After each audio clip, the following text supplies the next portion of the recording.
My phone started ringing while Linda Harper was still holding my employee badge between two fingers. The orientation lobby was full. New hires stood beside the coffee table and the welcome folders stacked by the elevator. Linda slid the badge back across the marble counter. "You don't belong here," she said quietly.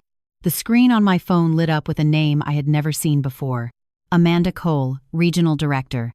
I answered while everyone watched. "Dana Morales?" the voice asked. "Yes." A short pause. "Good. I've been trying to reach you all morning." Then she asked one strange question. "Is your manager standing there right now?" I didn't answer immediately.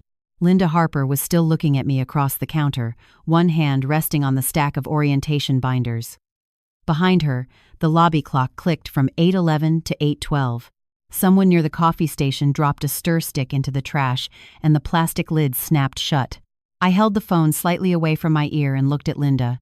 "She's here," I said carefully. On the other end of the call, the director exhaled once, like someone who had just confirmed a detail. "Good," she said. "Do not leave that lobby." Linda tilted her head. "Who are you talking to?" she asked. I lowered the phone. "Headquarters," I said. Her expression didn't change. She tapped the counter twice with one fingernail. "Dana," she said calmly, "I think you misunderstood your schedule. Trainers are not assigned to this branch." She slid my badge another inch across the marble. The plastic made a small scraping sound. "You don't belong here." Several people behind me had stopped pretending not to listen. A few of the new hires were holding their orientation folders halfway open, watching the exchange over the edges of the pages. I picked up the badge but didn't clip it on. The director's voice returned in my ear. "Dana?" "Yes. I need you to stay exactly where you are." I watched Linda while she spoke. "Something is already wrong in that building," the director continued, "and I believe your manager just confirmed it." I didn't know what she meant yet, but I knew something had shifted. I didn't know it yet, but this wasn't a family argument. It was about who was allowed to sign my name. Linda folded her arms. "Dana," she said quietly, "I'm asking you to leave the building." A few employees shifted near the elevator. The doors opened with a soft chime, and two more people stepped into the lobby, carrying paper coffee cups. No one spoke. I turned my phone slightly so the microphone faced away from Linda. "The manager says I should leave," I told the director. There was a pause long enough for me to hear typing somewhere on her side of the call. Then she said something that made my stomach tighten. "Did she say that in front of witnesses?" "Yes." "Good." The word landed strangely. Behind the counter, Linda reached for the orientation binder again and opened it to the first page like she was about to start a meeting. "Everyone," she said, raising her voice slightly, "we're going to begin orientation in just a minute." Her eyes returned to me. "But first I need to resolve a small issue." I felt every person in the lobby turn their attention toward us. The elevator mirror caught the reflection of the group behind me. 15 people, maybe more, standing in a loose half-circle around the coffee table. Linda gestured toward the glass doors. "Dana, please step outside while we begin." I didn't move. The phone in my hand vibrated again. Another call. Same name. Amanda Cole. Linda noticed the vibration. "Is that your ride?" she asked. I answered the call and put it on speaker without warning. "Yes?" I said. The director spoke immediately. "Dana, do not leave that lobby." The room went completely still. Then the director said something that made Linda Harper stop touching the binder. "I just pulled the branch authorization file," she said calmly. "And according to the document in front of me," she paused, "you were supposed to be waiting for Dana Morales this morning." Linda Harper did not touch the binder again. Her hand stayed frozen on the page while the director's voice carried across the lobby through my phone speaker. "I just pulled the branch authorization file," Director Amanda Cole repeated. The elevator hummed softly behind us. Someone near the coffee station shifted their weight. Linda finally spoke. "That's not possible," she said. Her voice had changed. It sounded thinner now. I kept the phone on the counter so everyone could hear. "Director Cole," I said, "the manager says I'm not assigned here." "I'm aware of what she said," the director replied. A keyboard clicked faintly somewhere on her side of the line. Then she spoke again. "The call log shows I tried to reach this branch at 7:48, 7:56, and 8:04 this morning." I glanced down at my phone screen. 3 missed calls sat in a neat row. Linda noticed where I was looking. Her eyes narrowed. "Dana," she said carefully. "Take that call somewhere private." The director answered before I could. "No," she said. Silence filled the lobby again. The director's voice stayed calm. "This conversation should stay exactly where it is." Kevin Park from Information Technology had stepped closer to the counter. He was holding a tablet against his chest, pretending to read something. But he wasn't reading. He was listening. Linda straightened her jacket. "I think there's been a misunderstanding," she said. She reached for the binder again and flipped it closed. Dana Morales was scheduled to lead a training session next month, not today. She said it clearly enough for everyone to hear. Today's orientation belongs to this branch. Greg Olson appeared in the hallway behind her. Assistant manager. He stopped beside the counter and looked between us. "What's going on?" he asked. Linda gestured toward me. "Dana believes she's authorized to conduct an audit here this morning." Greg frowned. "An audit?" The word moved through the room like a small ripple. 2 employees near the elevator glanced at each other. The director's voice returned. "Linda Harper," she said. Linda's eyes flicked toward the phone. "Yes. You received an electronic notice yesterday at 4:32 p.m. Linda did not answer. The director continued. The subject line reads, "Regional Compliance Review Authorization Confirmed." Kevin shifted slightly. Greg looked confused. Linda smiled tightly. "I receive hundreds of messages," she said. "Then let me simplify this," the director replied. Her voice sharpened by 1 degree. The notice included 1 attachment. A short pause. "Did you open it?" Linda crossed her arms. "I did not." Someone behind me whispered something I couldn't hear. Greg looked at the phone. "What attachment?" he asked. The director answered without hesitation. "A branch compliance audit." The words landed heavily. Greg blinked. Linda's smile disappeared.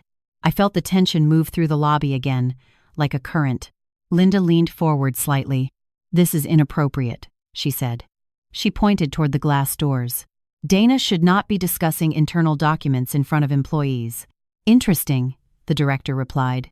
Linda hesitated. "Why?" "Because the document specifically instructs the branch manager to prepare a meeting room." Another pause. "And to greet the auditor when she arrives."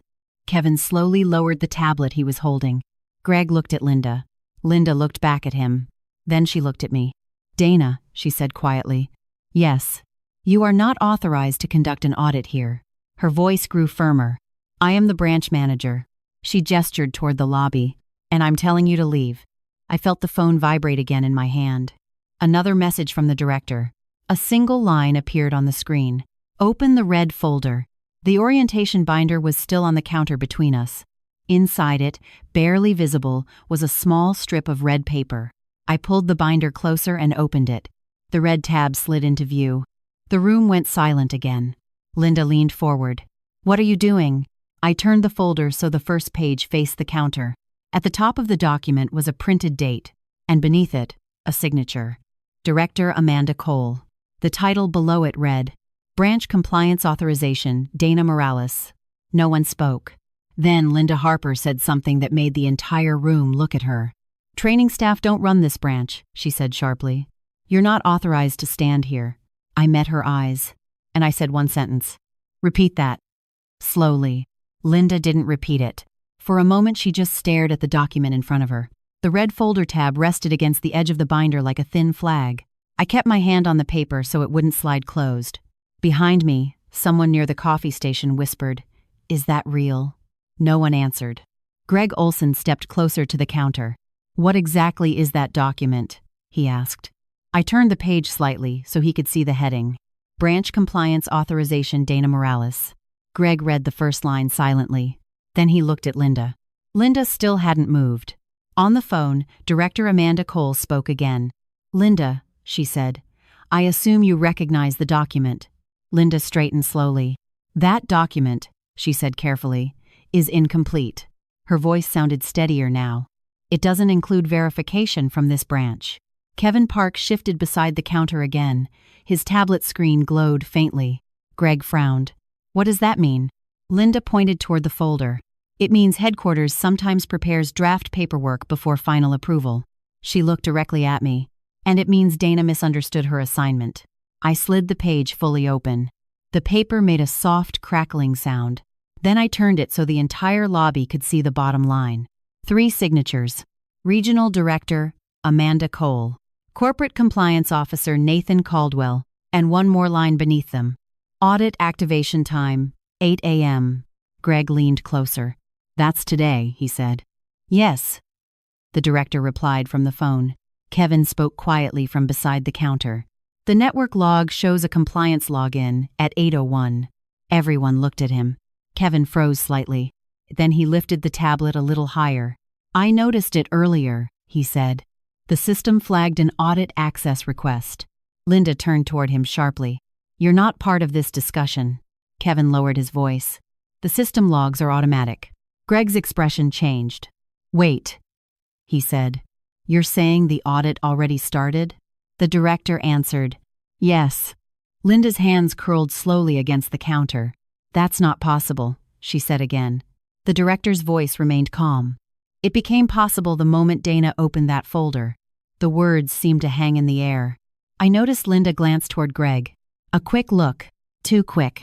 Greg caught it too. What's going on? He asked. No one answered him. Linda reached toward the folder suddenly. I need to review that document. Her hand stopped halfway when I closed the binder. The red tab slid back into place. I smoothed the edge of the papers with my palm. Slowly, carefully. The room stayed quiet. The elevator chimed again and opened behind us. 2 late employees stepped into the lobby and stopped when they saw everyone staring at the counter. Greg rubbed the back of his neck. Linda, he said quietly, if this is an audit, we need to cooperate. Linda turned toward him. This is not an audit. Her voice snapped like a tight wire. This is a misunderstanding created by someone who should not be here. She looked back at me. Dana, I'm giving you one last opportunity to leave the building. The director spoke again before I could answer. Linda, she said. Yes? I just opened the branch financial dashboard. No one moved. The director continued. And something there is. Unusual. Greg blinked. What do you mean? There was a pause long enough for me to hear papers moving on the director's desk. Then she said 5 words. 3 deposits went missing. The room went completely silent. Kevin looked down at his tablet. Greg stared at Linda, and Linda Harper finally looked afraid. No one spoke after that. The words 3 deposits went missing hung in the air like a dropped object that hadn't hit the floor yet. Greg Olson looked down at the counter. Missing how? He asked quietly. On the phone, Director Amanda Cole shifted papers. The branch financial summary shows 3 incoming transfers that were redirected, she said. Kevin raised his tablet again. What dates? He asked. Linda turned sharply toward him.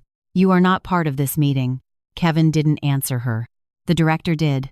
March 4th, March 6th, March 9th. Kevin tapped his screen. 3 soft taps. I see them, he said. Everyone looked at him. The system flagged unusual routing activity yesterday. Greg turned slowly toward Linda. What routing activity? Linda laughed once. Short and sharp. Kevin is misreading the system, she said. Kevin shook his head. The routing field changed after the transfers posted. Greg frowned. What does that mean? Kevin swallowed. It means the deposits didn't go where they were supposed to.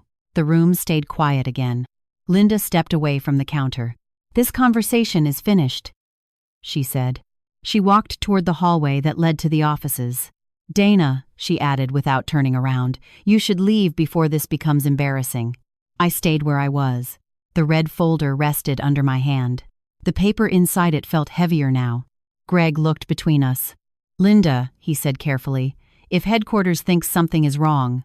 Linda spun around. Headquarters is wrong. Her voice carried across the lobby. Every branch in this company manages its own reporting structure.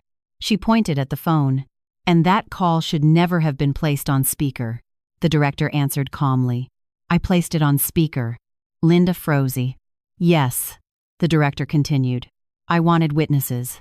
No one moved. Greg rubbed his forehead. Director Cole, he said, leaning toward the phone.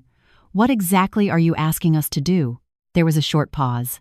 Then the director said something that changed the room again. I'm asking everyone to stay exactly where they are. Linda's voice sharpened. And why would we do that? Another sound came through the phone. Not typing this time. A door closing somewhere far away. Because, the director said, I've already contacted the authorities. Kevin looked up from his tablet. Greg blinked.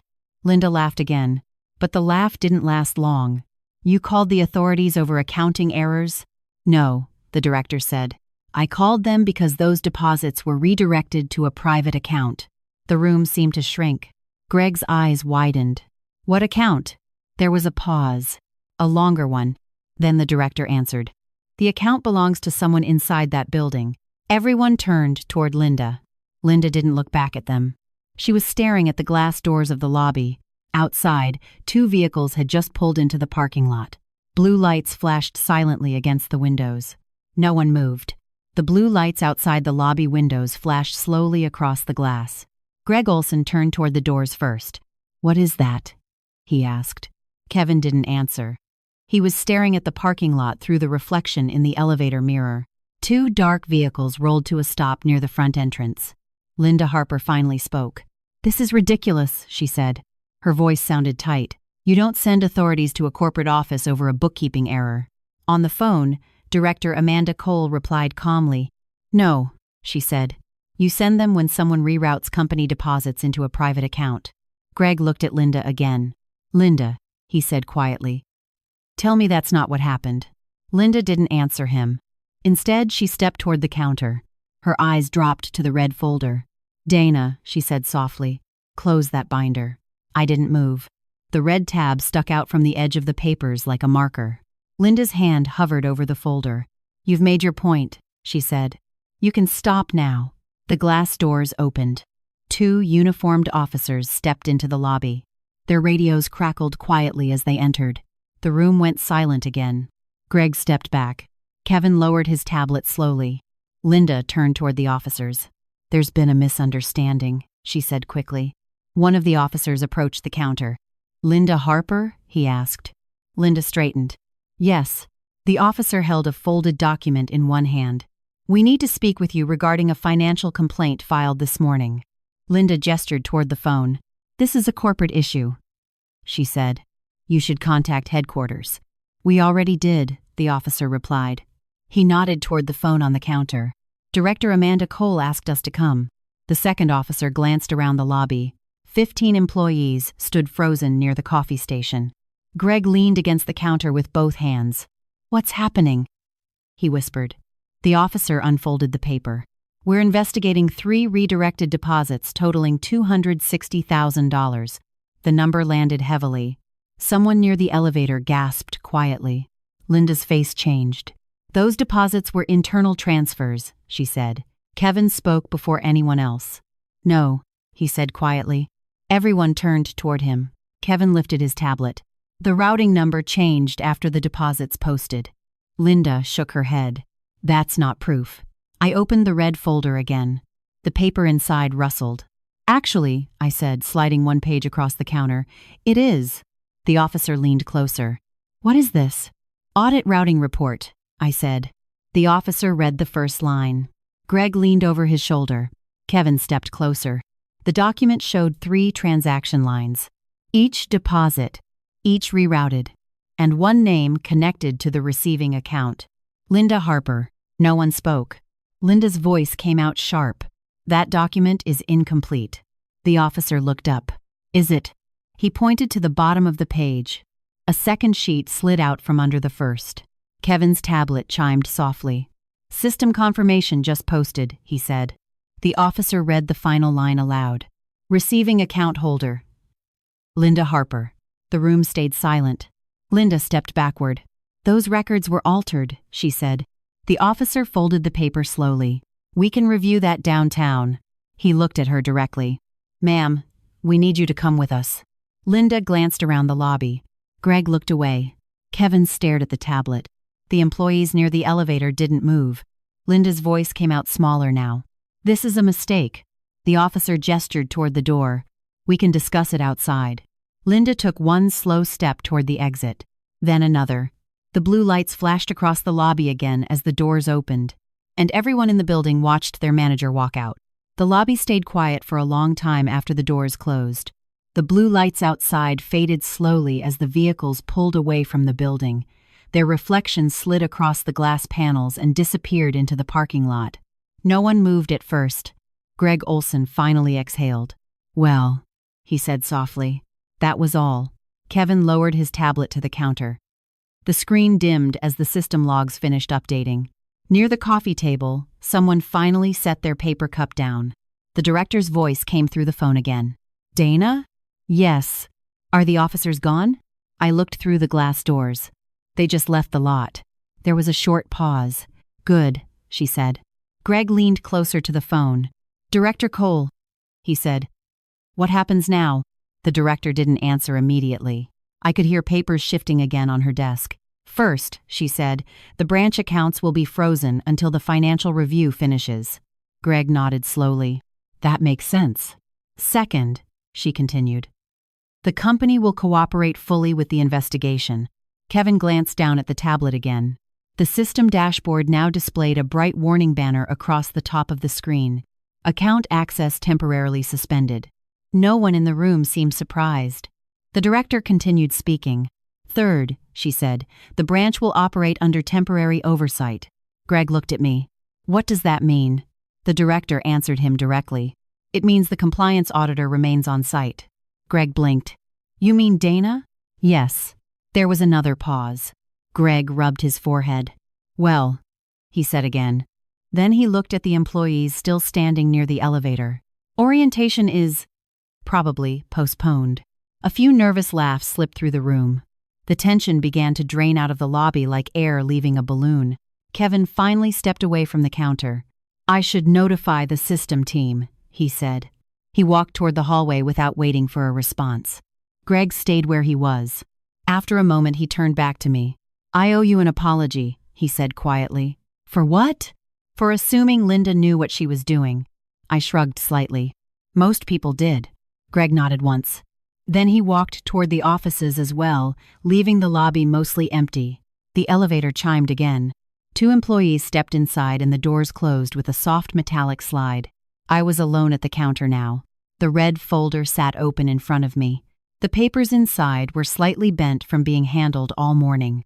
I smoothed the stack carefully with my hand. The same slow motion I had used earlier. The red tab slid neatly back into place along the edge. Outside, the parking lot was almost empty again. Sunlight reflected off the glass panels of the building and spilled across the marble floor. The lobby clock ticked quietly. 8:40 a.m. The director spoke one more time through the phone. "Dana." "Yes, you handled that well. Thank you." She paused for a second. "Finish the audit." "I will." The call ended with a soft click. I closed the red folder and held it under my arm. Then I clipped my badge onto my jacket, the same badge that had slid across this counter less than an hour earlier. For a moment I looked at the empty lobby, the coffee cups, the elevator mirror, the stack of untouched orientation folders. Then I turned toward the hallway that led to the offices. Work still needed to be done.